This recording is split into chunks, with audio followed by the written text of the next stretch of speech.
Khamenei ने खोदा अमेरिकी कब्रिस्तान। तेहरान में 40,000 अमेरिकियों की कब्रें। 28 दिसंबर 2025 से आज तक ईरान ने साबित कर दिया है कि उसने ईरान के अंदर और ईरान की सरहदों पर दोनों जगहों पर दुश्मनों के हमलों और साजिशों को अब तक नाकाम साबित कर दिया। ईरान के दरवाजे पर 1,32,000 वजनी अमेरिकी विमान वाहक पोत यूएसएस अब्राहम लिंकन ईरान पर हमले की हिम्मत नहीं जुटा पा रहा। जो राष्ट्रपति डोनाल्ड ट्रंप 11 जनवरी से 13 जनवरी 2026 के बीच ईरानी प्रदर्शनकारियों की मदद करने का भरोसा दिला रहे थे, वो ट्रंप अब रफू चक्कर हो चुके हैं। जो इजराइल ईरान के परमाणु ठिकानों के चीथड़े उड़ाने का प्लान बना चुका था, उस बेखौफ, बहादुर और निडर इजराइल का एक भी लड़ाकू जेट या मिसाइलें अब तक ईरान की सरहदों को छूने की हिम्मत नहीं जुटा पाया है। आखिर जिस ईरान पर जून 2025 में 12 दिन तक अमेरिका और इजराइल ने हमले किए थे, उस ईरान से टकराने की हिम्मत अब अमेरिका और इजराइल क्यों नहीं जुटा पा रहे हैं? वॉर एक्सपर्ट्स का दावा है कि ईरान ने पिछले हमले से सबक लेते हुए इस बार ऐसे पलटवार की तैयारी कर ली है कि अमेरिका की 1000 टॉमहॉक मिसाइलें और इजराइल के 300 लड़ाकू विमानों के हमले ईरान पर बेकार साबित हो सकते हैं। ईरान इस वक्त फिदाइन या आत्मघाती फॉर्मेट में जंग करने जा रहा है।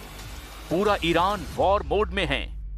ईरानी संसद के स्पीकर से लेकर सुप्रीम लीडर अली खामनेई तक चीख चीख कर अमेरिका और इजराइल को जंग के लिए ललकार रहे हैं। ईरानी मीडिया ने दावा किया है कि सुप्रीम लीडर खामनेई के आदेश पर तेहरान के नजदीक मौजूद सबसे बड़े कब्रिस्तान में अमेरिकी सैनिकों की कब्रें तैयार कर ली गई हैं, जिसमें अमेरिकी सैनिकों को मारने के बाद दफनाया जाएगा। कुल मिलाकर ईरान ने अपनी जंग की ताकत और तेवरों से ट्रंप के हौसले और इरादों को झकझोर कर रख दिया है। लेकिन तेजी से बदलते इस घटनाक्रम की शुरुआत हम करते हैं ईरान की जंगी तैयारियों से, जहां अब पूरा ईरान मरने और मारने पर उतारू है। अमेरिका इजराइल में सन्नाटा, तेहरान में अमेरिकी कब्रिस्तान।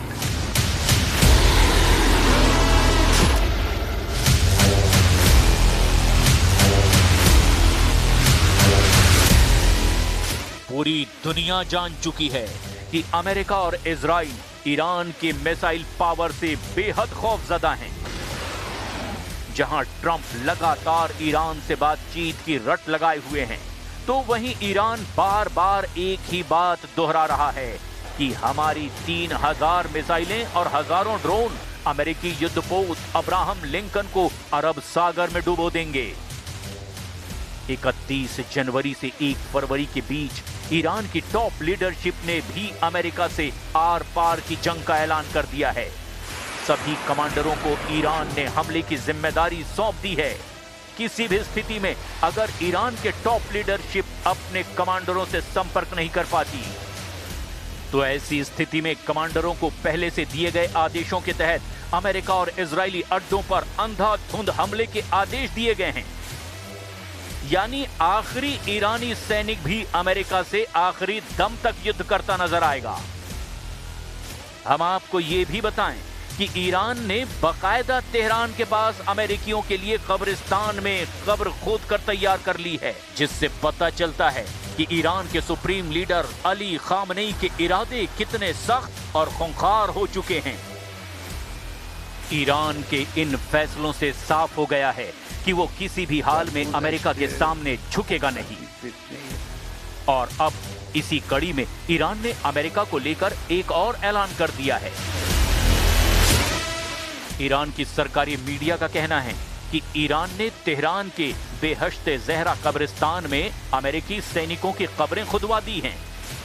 इन कब्रों की संख्या हजारों में है। खामनेई ने ये कब्रिस्तान अमेरिका के संभावित हमले की स्थिति में अमेरिकी सैनिकों को दफनाने के लिए खुदवाया है। खुद ईरानी सरकार से जुड़ी न्यूज एजेंसी ने इसकी पुष्टि की है। शायद यही वजह है कि अमेरिका और इजराइल ईरान पर हमला करने में देरी कर रहे हैं। इजराइल के सेना प्रमुख लेफ्टिनेंट जनरल इयाल जमीर ने ईरान और अमेरिका के बीच बढ़ते तनाव को लेकर के 1 फरवरी 2026 को एक बहुत ही महत्वपूर्ण आकलन साझा किया है। इजरायली सेना प्रमुख जनरल इयाल जमीर ने दावा किया कि अमेरिका अगले 2 सप्ताह से 2 महीने के भीतर ईरान पर सैन्य हमला कर सकता है। उन्होंने स्पष्ट किया कि अगले कुछ दिनों में तत्काल हमले की संभावना कम है, लेकिन तैयारी पूरी है। जनरल इयाल जमीर का ये बयान साबित करता है कि अमेरिका और इजराइल फूंक फूंक कर कदम रख रहे हैं।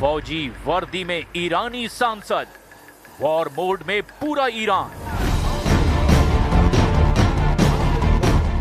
अब आप इन तस्वीरों को देखिए जिसमें ईरानी संसद के स्पीकर मोहम्मद बाकिर कालीबाफ और सभी ईरानी सांसद फौजी वर्दी में दिखाई दे रहे हैं।